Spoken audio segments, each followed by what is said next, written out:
Good morning. I'm out early on a Sunday morning today. Today is the 23rd of June 2024 and I've come to Lydney. Lydney's a place I've known from childhood, so it was nice to be here again today. So I'm just going to have a little tour around the town and we'll start here beside the town hall.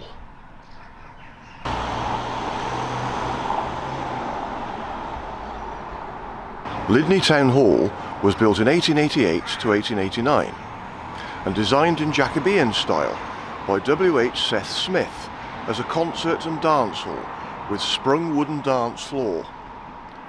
It was a voluntary aid detachment hospital during the First World War, and on the 31st of August 1962 the Beatles performed here.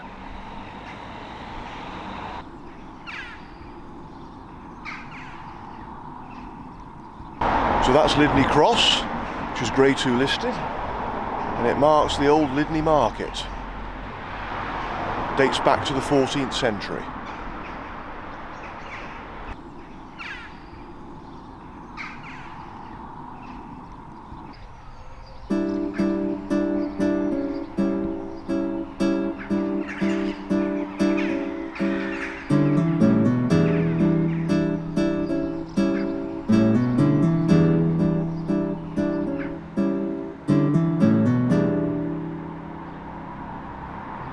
Frederick William Harvey, 1888 to 1957, had offices at Bank House in his later years and wrote poetry here, including the famous Lydney to Colford by Rail.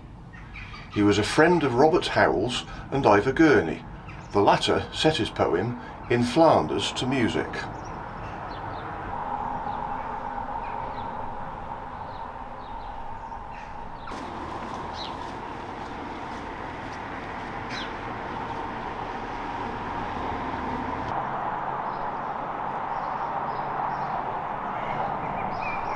This is the Baptist Chapel. Originally in 1819, local Baptists met in the house of John Trotter, and in 1836, when the group had 30 members, a chapel was built on land bought by Trotter. In 1851, the chapel had average morning congregations of 140 and evening congregations of 180.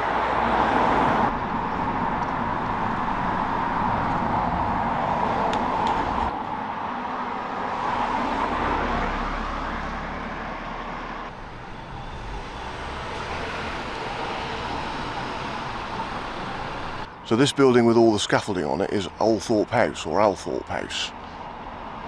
Built in the early 19th century, it was the home of the coal proprietor David Davis, and later became the headquarters of Watts Group of Lydney, who 100 years later still have their headquarters here.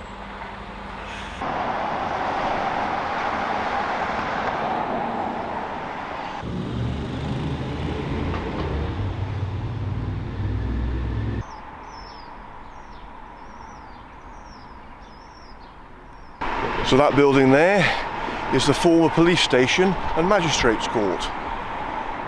Okay, let's continue on down Hill Street, deeper into the town centre. Another interesting building over there.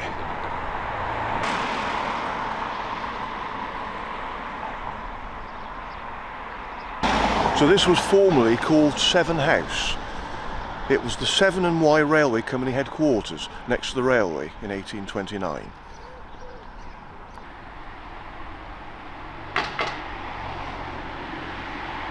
And here's the level crossing for the Dean Forest Railway. Of course I had a ride on that yesterday.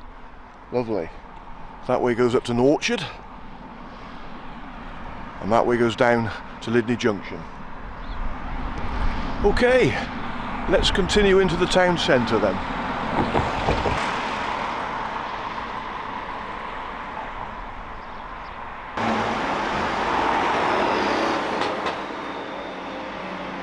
The Swan Hotel dates from before 1777, and it was one of 14 pubs in Lydney at that time.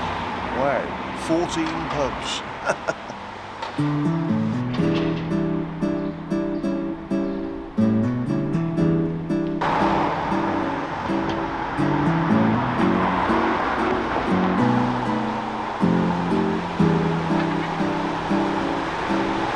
I've had a look around the town centre. I turn off Newern Street and follow Hams Road for a little bit.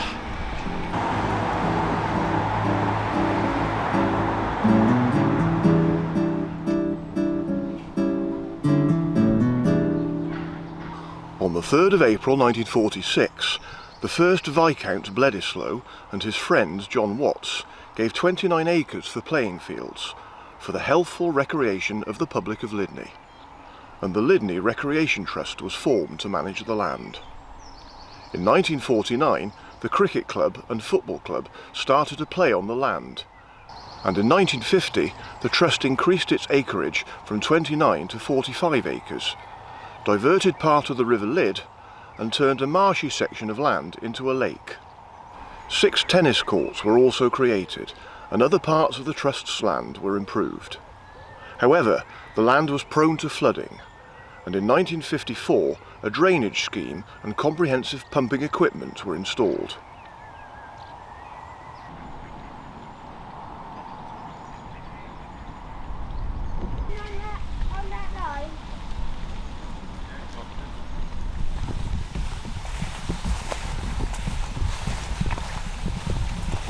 Another very well overgrown footpath. This is one of the main reasons why I don't wear shorts much when I do my walks now.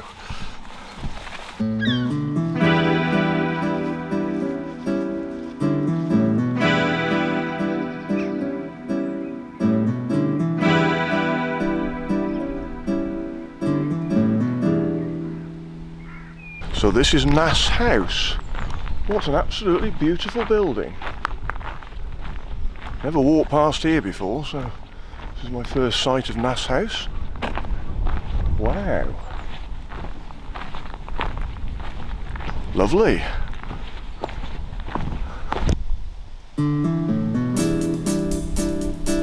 Just beyond Nass House, I turned off left along a narrow path through a barley field.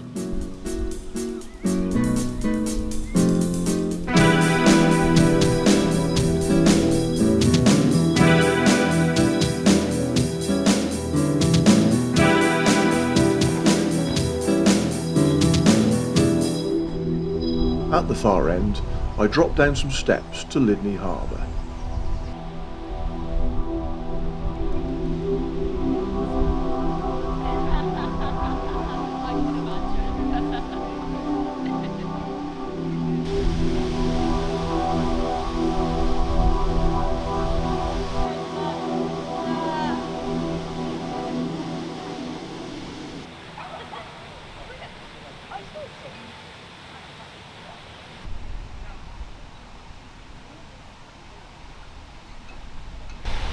Wow, it's been a long time since I last came to Lydney Harbour. Not somewhere I came very often anyway. I came to Lydney a lot, but very rarely came down to the harbour. Can't get onto the pier today. They seem to have fenced off parts of the harbour for safety reasons. Understandable, I suppose. Ah, it's lovely. Yeah. It's changed a bit since I last came here. Last time I came here was over 25 years ago. Yeah, and they've got a cafe here now. That's lovely. Yeah, it's become a really nice area, the harbour.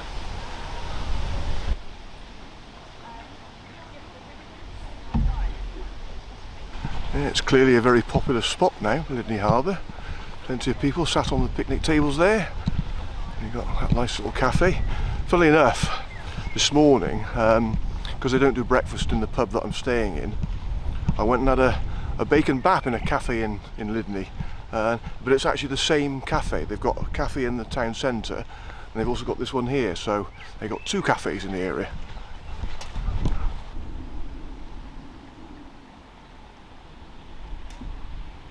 A feat of engineering.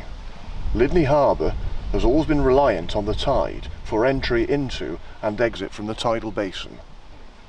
There is a very short window at high tide when boats can pass through the outer sea gates. How do the locks here work?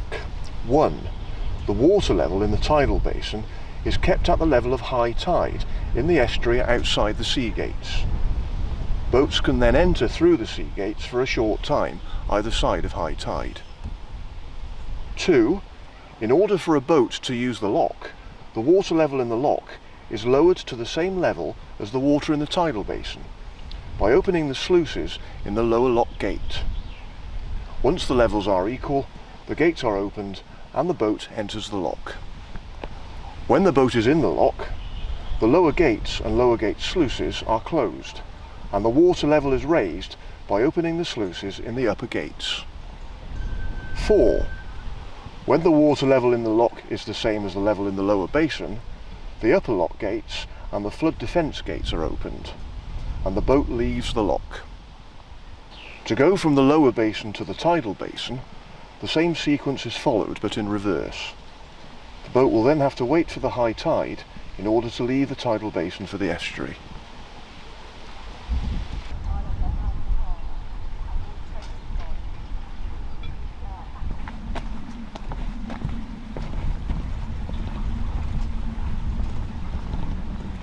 Let's see if I can get closer to the river this side of the lock.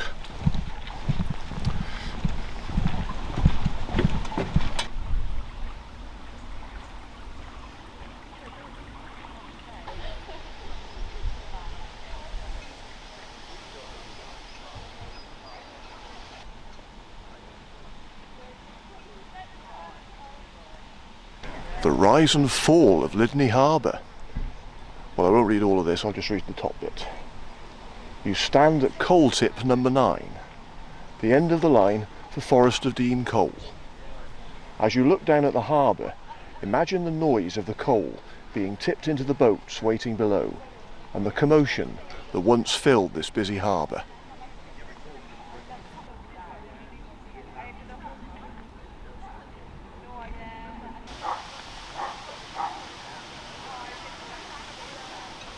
It's good to be by the River Severn again.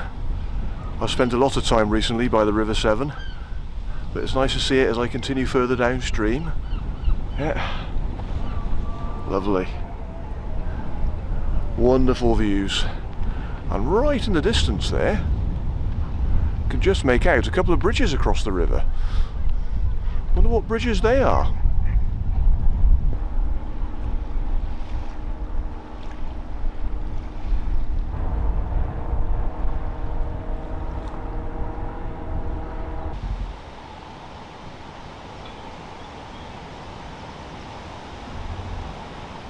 Well, I'm slowly making my way back towards the town centre, but it really is lovely here.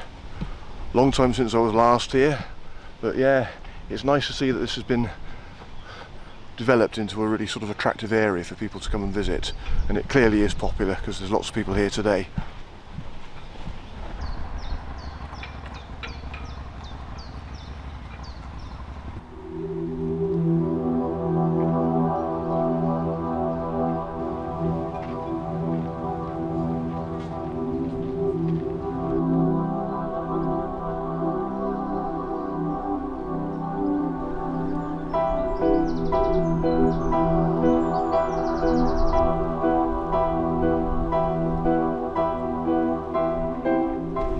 Just down from Sharpness on the opposite side of the river, you can see Barclay Power Station.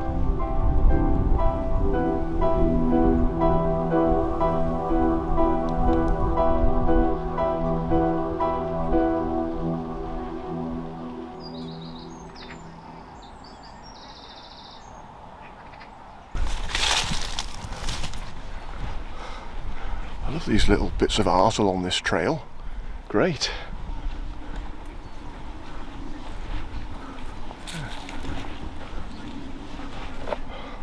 That must have some meaning, really.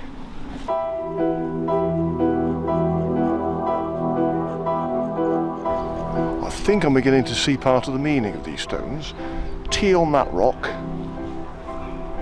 NO on that one over there, and RTH on this one. So does that mean Tut North?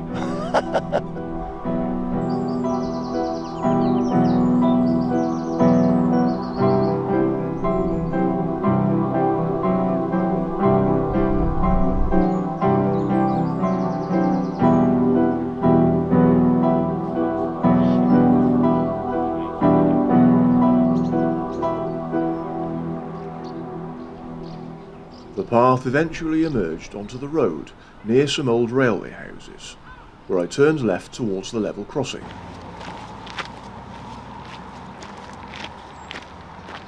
Oh, I didn't time that well. Train's coming. Oh well, thankfully I'm not in any rush.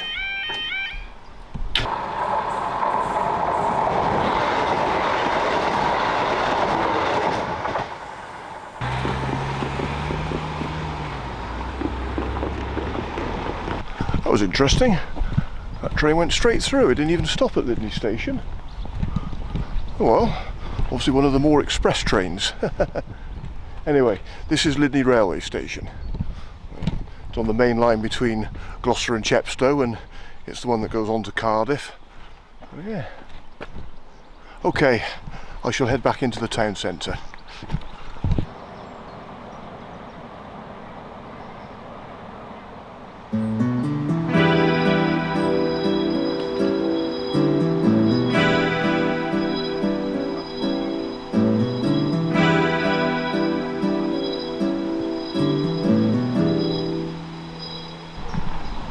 Back beside the boating lake, just the other side of it to where I was earlier.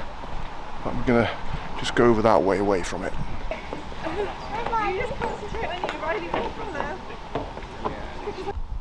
I soon crossed St Mary's Holt Bridge, which was supplied to the Severn & Wye Railway in 1893 by George Smith of Sun Foundry in Glasgow.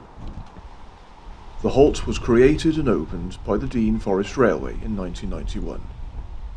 The bridge is now a Grade 2 listed structure.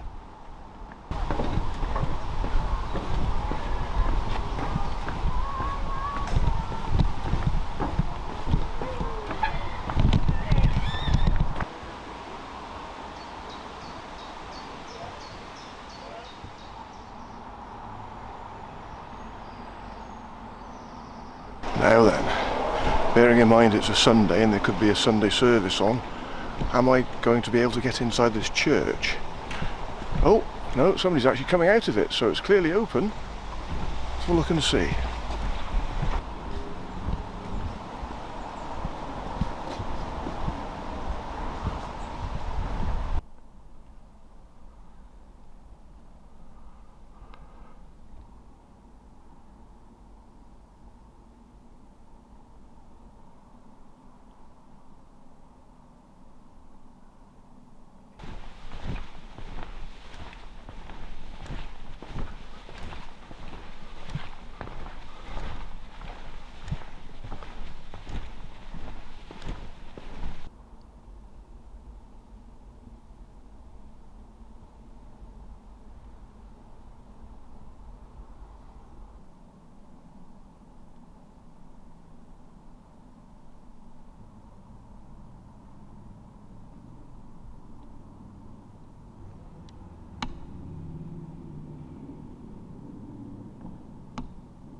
Oh, that was lovely.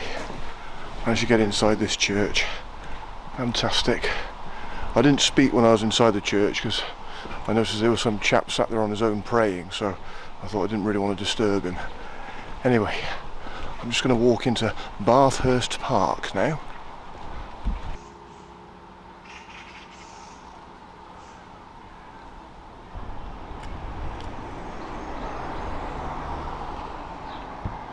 So this is Lydney War Memorial. Lovely. So past this and go under these almshouses as I enter Barhurst Park.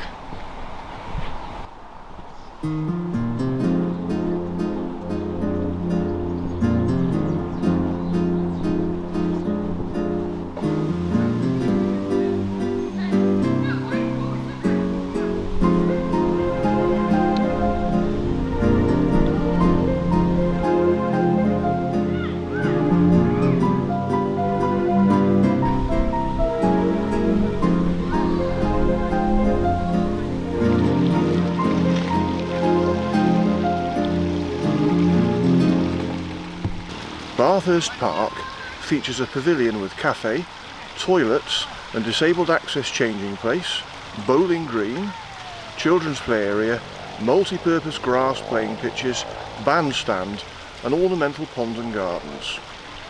The park was given to the town by Charles Barhurst in 1892 to mark his son's coming of age, who later became Viscount Bledisloe. The park is now managed by the Bathurst Park Recreation Trust.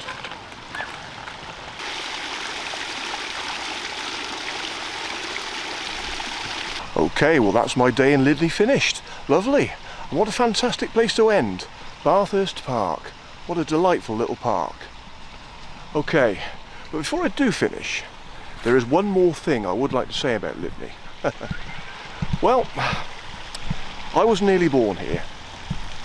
When my mum and dad were living together, they lived in a village not far from here, and when mum was expecting me, she came here to Lydney because there was a small hospital here. I don't know whether it's still here now, but when she came here, she found out that they weren't the right facilities, so basically that's why she ended up going to Gloucester, and that's where I was ultimately born. But I always look at Lydney, at the town in which I was nearly born. Certainly worse places to have been born in, but anyway, I'm still happy to have been born in Gloucester, as I said before.